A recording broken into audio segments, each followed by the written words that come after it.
नमस्कार। विशेष साक्षात्कार के इस कार्यक्रम में आपका स्वागत है। मैं हूं सुधांशु रंजन और हमारे मेहमान हैं केंद्रीय परिवहन और राजमार्ग मंत्री नितिन गडकरी। उनसे एक साल में सरकार की जो उपलब्धियां हैं, किस हद तक उनका मंत्रालय काम कर पाया है, अपने लक्ष्य को पूरा कर पाया, इस बारे में बात करेंगे। नितिन गडकरी जी, आपका स्वागत है इस कार्यक्रम में। नमस्कार। सरकार ने एक साल का कार्यकाल पूरा कर लिया, इसलिए स्वाभाविक है कि रिपोर्ट कार्ड जो है सरकार दे रही है और हम लोग भी चाहेंगे कि जनता जाने कि एक साल में आपने क्या काम किया। जब आपने ये मंत्रालय संभाला उसके पहले एक आपकी छवि थी, चूँकि आप महाराष्ट्र में भी मंत्री रह चुके थे तो फ्लाईओवर मिनिस्टर के रूप में आपको लोग जानते थे, तो क्या वो छवि आपकी जो बनी थी वो बरकरार है? आप संतुष्ट हैं खुद? मेरी छवि क्या है और बरकरार है कि नहीं, ये तो जनता तय करे। पर जहाँ तक हमारी सरकार आने के बाद हमने रोड सेक्टर को एक प्रकार से पुनरुज्जीवित किया है। करीब 3,80,000 करोड़ रुपए के काम लगभग स्टक अप हुए थे, बंद पड़े थे।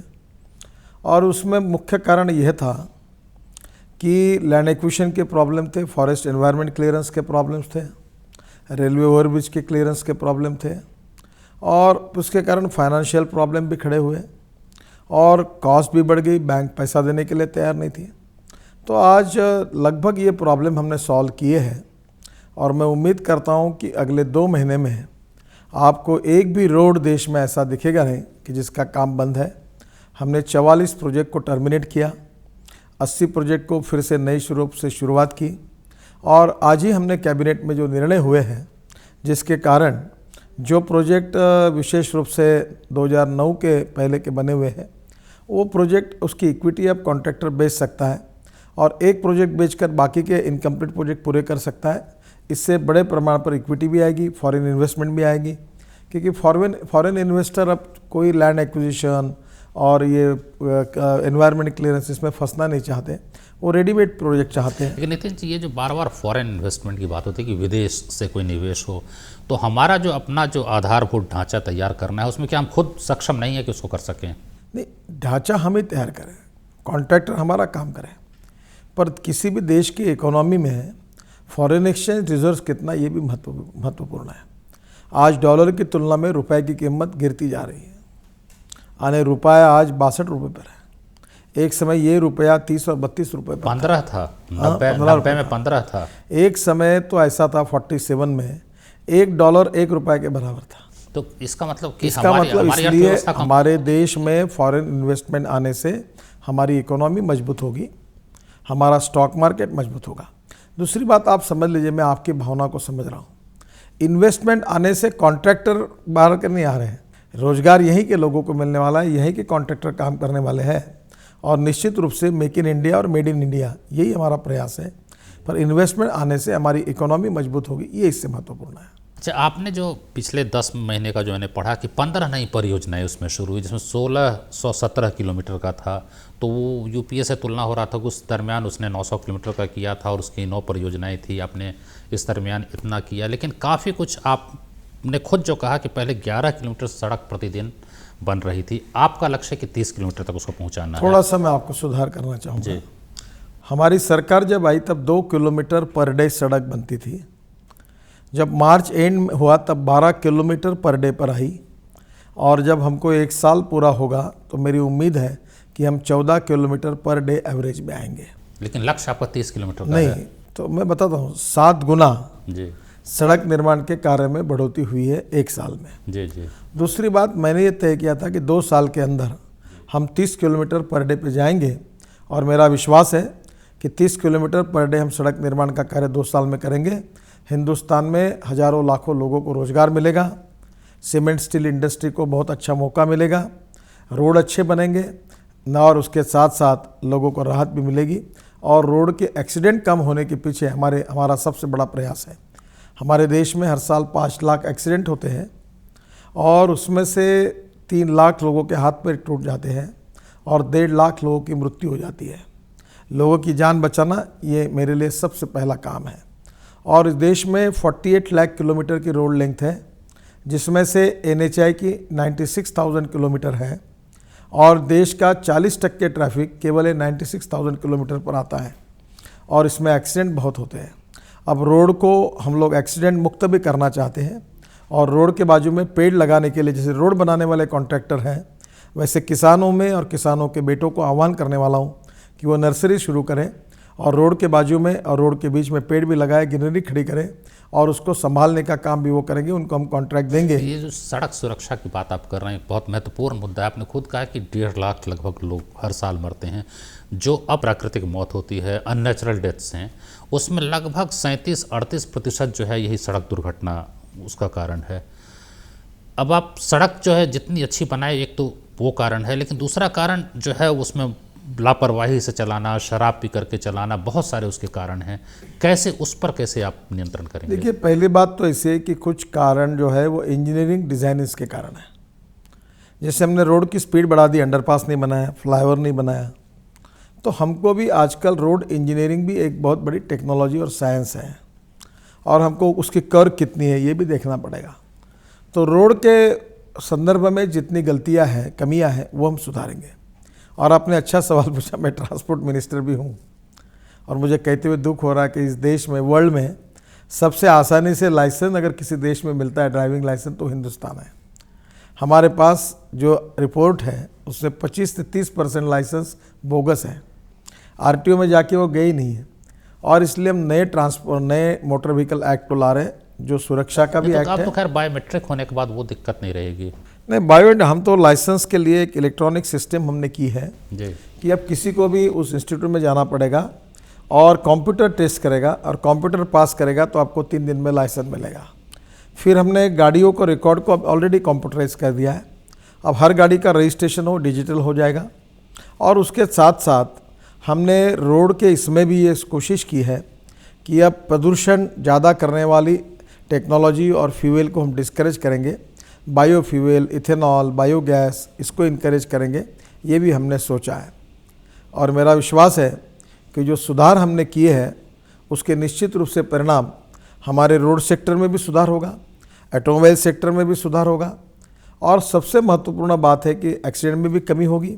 और देश में हम ऐसे करीब 2000 सेंटर्स खोलना चाहते हैं कि जहां ड्राइविंग लाइसेंस की व्यवस्था होगी, परीक्षा भी दी जाएगी और वहाँ फिटनेस का भी सर्टिफिकेट मिलेगा और पोल्यूशन का भी सर्टिफिकेट मिलेगा, आउटसोर्स किया जाएगा। और इसके कारण ही देश में कम से कम 5 लाख लोगों को रोजगार भी मिलेगा। बात सही है कि यहाँ इतने मतलब नकली ड्राइविंग लाइसेंस हो जाते हैं, कभी जाता नहीं पास से। ये तो एक भ्रष्टाचार का ऐसा माहौल है, केवल इसी में नहीं है, हर जगह है। राशन कार्ड में एक व्यक्ति के नाम पे हजार राशन कार्ड मिले। देखिए, मैं आपको एक बात बताता हूँ, अभी नया एक्ट आने के बाद हमने वर्ल्ड में America, Canada, Japan, Germany, UK, इनका अध्ययन करके और वर्ल्ड बैंक के भी एक्सपर्ट कमेटी का सहयोग लेकर हमने ये नया तैयार किया है। और मुझे विश्वास है कि इस कारण हिंदुस्तान में एक्सीडेंट्स कम होंगे, नए रोजगार का निर्माण होगा, पूरी हमारी सिस्टम कंप्यूटराइज होगी, ई गवर्नेंस आएगा।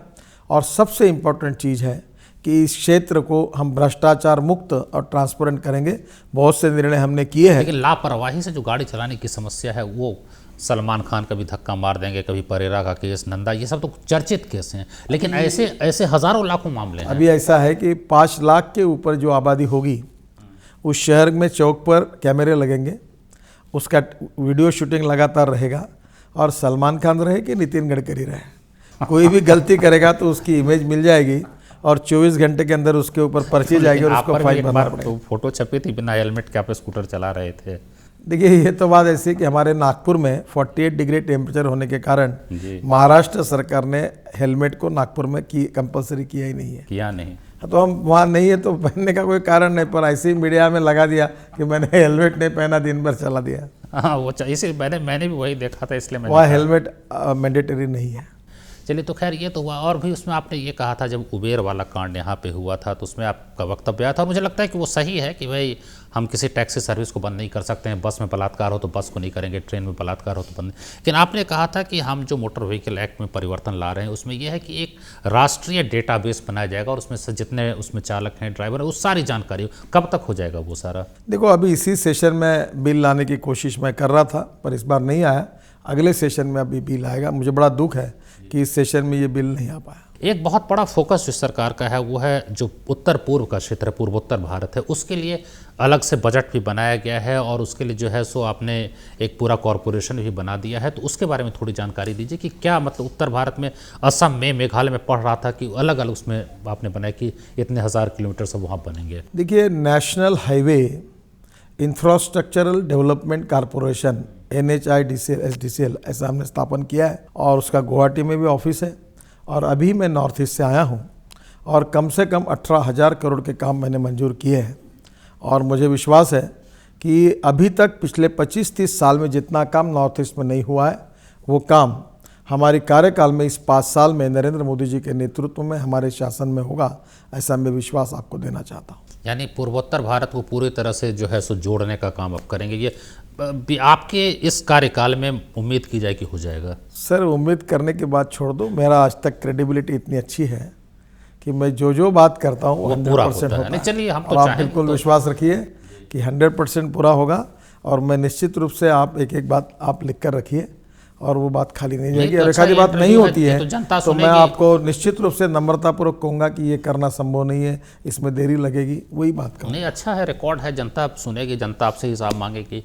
राष्ट्रीय जलमार्ग के बारे में क्या समस्या है? उसमें भी ये है कि अभी केवल 5 ही राष्ट्रीय जलमार्ग हैं। आपने कहा कि 101 करेंगे, लेकिन उसमें समस्या ये आती है कि वो राज्यों का क्षेत्र है, उसमें नदी के किनारे की ज़मीन है, वो है, और उसके बाद फिर पूरा ड्रेजिंग उसमें होना है। आप ये भी कह रहे हैं कि दिल्ली से आगरा लोग चले जाएंगे, जहाज़ से, नाव से चले जाएंगे। क्या परेशानी आ रही है? आपने कहा संविधान संशोधन की ज़रूरत पड़ेगी। देखिए, पहली बात तो मैं थोड़ी जानकारी आपको बताना चाहता हूँ। वर्ल्ड में ये जो वाटर ट्रांसपोर्ट है, इसमें से चाइना में 47% गुड्स एंड पैसेंजर ट्रैफिक पानी पर है। कोरिया और जापान में 43 और 44% है। यूरोपियन देशों में, यूके और सब में 40% से ज़्यादा माल वाहतुक और प्रवासी वाहतुक पानी पर है। हमारे देश में ये केवल 3.03 इतनी है। ये 0.303% है, ये केवल जो पानी पर है, ये हमारा इनलैंड वाटरवेज है। और 3% कोस्टल ट्रैफिक है जो समुद्र से जाता है। आप एक बात समझ लीजिए कि आप अगर रोड से जाएंगे तो 1.5 रुपये अगर खर्चा आता है, और आप अगर रेलवे से जाएंगे तो 1 रुपया खर्चा आएगा, और अगर आप पानी से जाएंगे तो 30 पैसे खर्चा आएगा। और इसलिए पानी से जाने में रोड मेंटेनेंस भी नहीं है। 1/5 प्राइस है, इससे हम कॉम्पिटिटिव बनेंगे, हमारा एक्सपोर्ट बढ़ेगा, हमारी इंडस्ट्री बढ़ेगी, रोजगार का निर्माण होगा। और दूसरा महत्वपूर्ण है, इससे पोल्यूशन नहीं होगा। अब हमने 5 जो इनलैंड वाटरवेज जो थे जिसको संसद ने मान्यता दी है, वो 5 में से एक हल्दिया, वाराणसी टू हल्दिया, ये जो बड़ा ये है, इसमें हम लोग 3 मल्टी मॉडल हब बना रहे हैं। एक वाराणसी में बना रहे हैं, एक झारखंड में साहिबगंज में बना रहे हैं, और एक बंगाल में हल्दिया पोर्ट में बना रहे हैं। और तीनों जगह पर अब पानी जाएगा। ये पानी पर हमारी वाहतुक शुरू हो जाएगी, ऑलरेडी शुरू भी हो गई। हल्दिया में जो कोयला आता है वो बारजेस में डालकर हम लोग फराक्का के पावर प्रोजेक्ट को दे रहे हैं। अब धीरे धीरे ये होगा। और मैं आपको बता, 2 साल के अंदर आपको वाराणसी से हल्दिया तक ये टोटल 1620 किलोमीटर का है। और इसमें 4200 करोड़ वर्ल्ड बैंक ने हमको कर्जा भी दिया है, हमने काम भी शुरू किया है। लेकिन नितिन जी, मैं आपको याद दिलाना चाहूँगा, क्योंकि जो 1998 से 2004 तक जो आपकी पहली सरकार थी, उसमें मैंने खुद देखा, शत्रुघ्न सिन्हा जहाजरानी मंत्री थे, और मैंने पटना में देखा बड़ी बड़ी मशीनें लगाई गई थी और ये ड्रेजिंग हो रहा था। और उसमें ये कहा गया था कि हल्दिया से इलाहाबाद तक जहाज़ चलेगा। वो हो नहीं पाया, वो काम पूरी तरह से सफल नहीं हुआ। वो देखिए, मैं आपको इतना बताना चाहता हूँ कि ड्रेजिंग के साथ साथ हमको 2 चीज़ें करनी पड़ेगी। हम 45 मीटर विड्थ का और 45 मीटर विड्थ के साथ 3 मीटर ड्राफ्ट का वाटर फ्लो हमको साल भर रखना होगा। उसके लिए वर्ल्ड में जो टेक्नोलॉजी है वो हम अपनाने वाले हैं। और उसके कारण ये 3 मीटर का ड्राफ्ट अगर साल भर रहेगा तो 1500 से 2000 टन का शिप हो उसके चलेगा।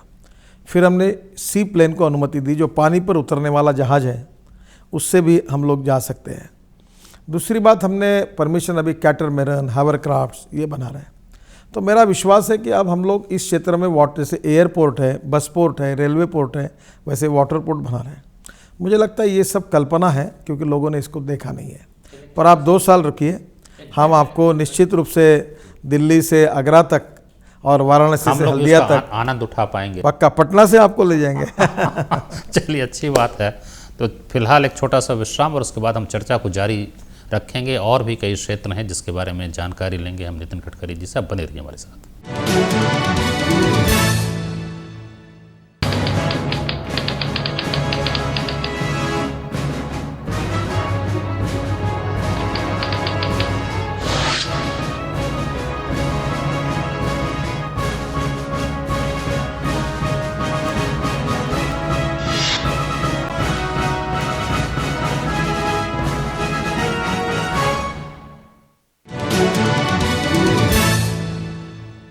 अंतर्राष्ट्रीय फिर से आपका स्वागत है इस कार्यक्रम में। नितिन गडकरी जी, आपने काफ़ी जानकारी दी और सही आपने कहा कि सबसे सस्ता होता है जल मार्ग से चलना, लेकिन ये बातें बहुत पहले से कही जा रही। क्या कारण है कि अपने देश में 60 सालों में जल मार्ग का इतना कम विस्तार हुआ? और सही आपने कहा कि कोस्टल जो समुद्र का इलाका है वहाँ तो होता भी है, लेकिन नदियों, जबकि इतनी नदियाँ हैं, भारत में नदियों की कमी नहीं है, नदियाँ काफ़ी हैं, लेकिन हम उनका इस्तेमाल आज तक नहीं कर पाए। आपका कहना बिल्कुल सही है। ये हमारे देश के नियोजन में बहुत बड़ी गलती हुई कि हमने जलमार्गों की तरफ ध्यान नहीं दिया। सबसे पहले मैं आपको बता देना चाहता हूँ कि किसी जलमार्ग को अगर बनाना है तो उसके लिए पार्लियामेंट की मंजूरी लगती है, और इसलिए 5 ही जलमार्गों को संसद ने मान्यता दी थी। पर अब 101 रिवर्स देश की नदियों को, जो अनेक राज्यों की है, उनको जलमार्ग बनाने के लिए मैंने कैबिनेट में भी हमको अप्रूवल मिला है और मैंने पार्लियामेंट में बिल भी पेश किया है। और अगर आप पार्लियामेंट के एजेंडा पर लोकसभा पे जाएंगे तो 2-3 पेंडिंग बिल है, उसमें ये 101 नदियों को जलमार्ग बनाने का बिल भी पेंडिंग है।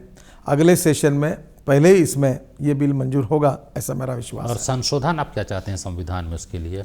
ऐसा है कि किसी नदी को इनलैंड वाटरवेज में कन्वर्ट करने के लिए हमको संसद की मान्यता लगती है।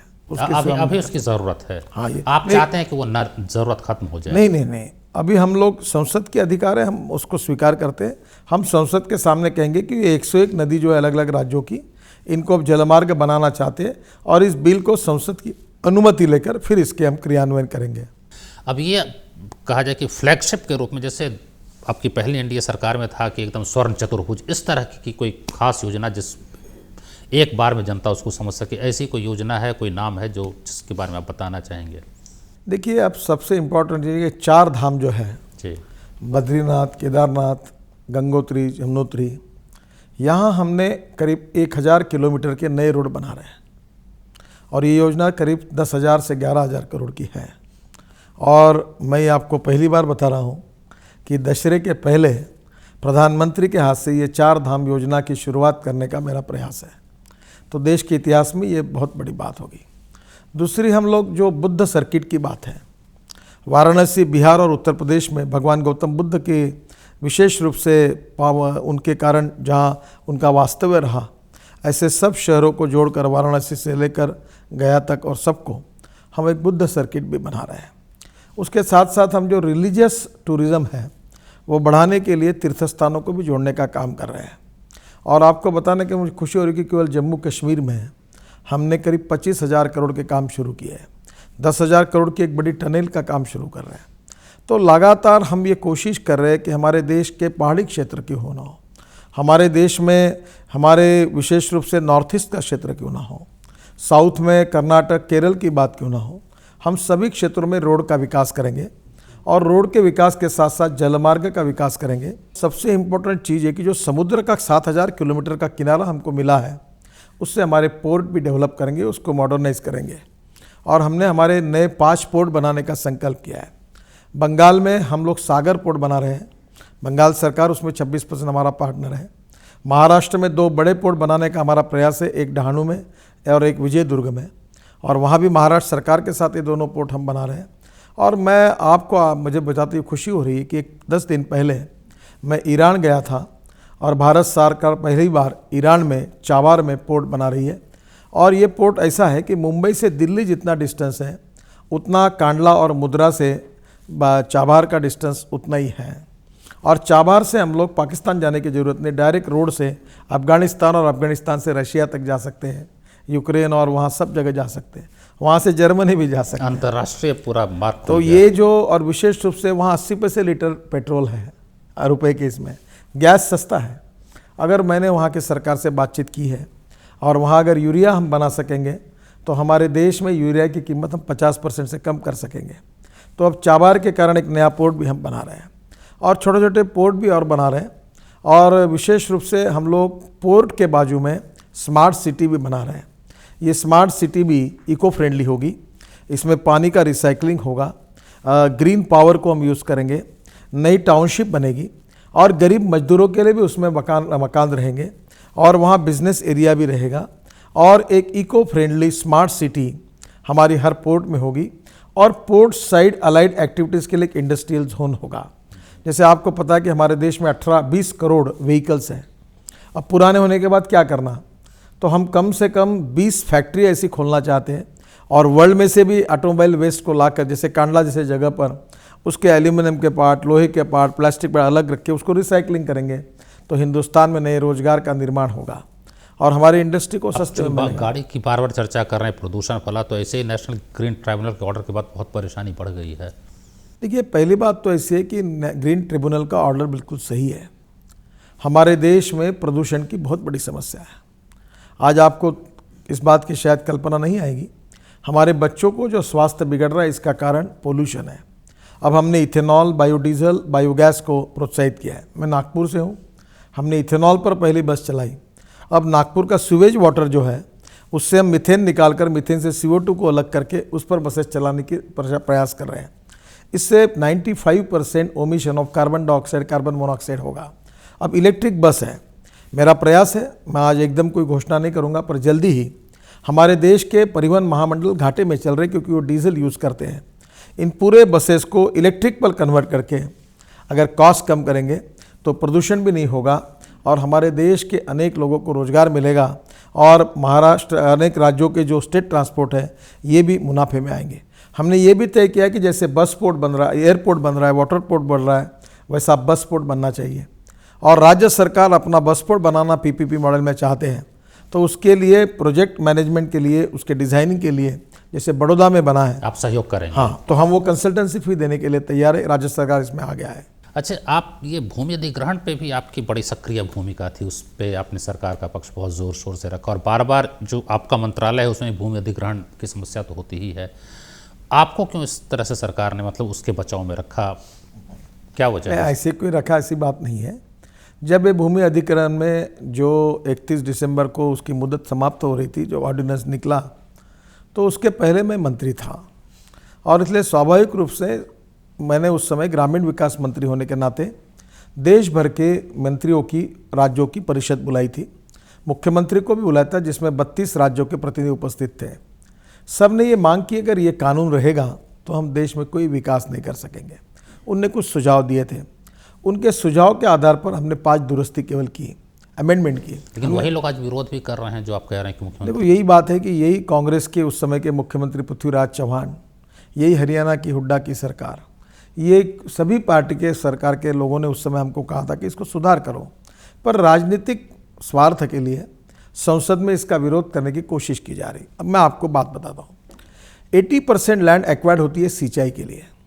अगर समझ लीजिए कि हमको ये एक डैम बनाना है और ये 2000 एकड़ पे है और यहाँ से कैनाल से पानी 2 लाख एकड़ पर ले जाना है, तो 2000 एकड़ पर जहाँ डैम बनेगा उन किसानों को तो कोई फ़ायदा ही नहीं होगा। तो उनके 80% किसानों की अनुमति, कंसेंट क्लॉज, अगर कंसेंट 80% किसानों की मिलेगी नहीं तो इस देश में रेलवे नहीं बनेगी, दिल्ली की मेट्रो नहीं बनती, कोई इसमें कोई सिंचाई का प्रकल्प पूरा नहीं होगा। आज जितना बरसात का पानी आता है, 15 से 20% पानी ज़मीन के अंदर कंजर्वेशन होता है, 15 से 20% पानी जो है वो डैम में, तालाब में जाता है और 70% पानी समुद्र में चला जाता है। क्या किसान आत्महत्या करते रहेंगे? पानी नहीं है। झारखंड में केवल 5.6% सिंचाई का परसेंटेज है, महाराष्ट्र में 16.8% है, मध्य प्रदेश में 30% है, गुजरात में 34% है। अब मुझे बताइए कि क्या हमारे देश के किसानों की आत्महत्या रोकने के लिए और कृषि उत्पादन को बढ़ाने के लिए हमको सिंचाई प्रकल्प नहीं बनाने चाहिए? गांव में अगर रोड बनाना है, गांव में ट्रांसफार्मर लगाना है, गांव में सरकारी स्कूल बनानी है, गांव में सरकारी अस्पताल बनाना है, तो क्या अब पीने के पानी की योजना बनाने का हम लैंड एक्वायर्ड करने के लिए अगर 80% लोगों ने नहीं कहा तो हम नहीं बना पाएंगे। हमने कोई निर्णय उद्योगपतियों के हितों में नहीं किया।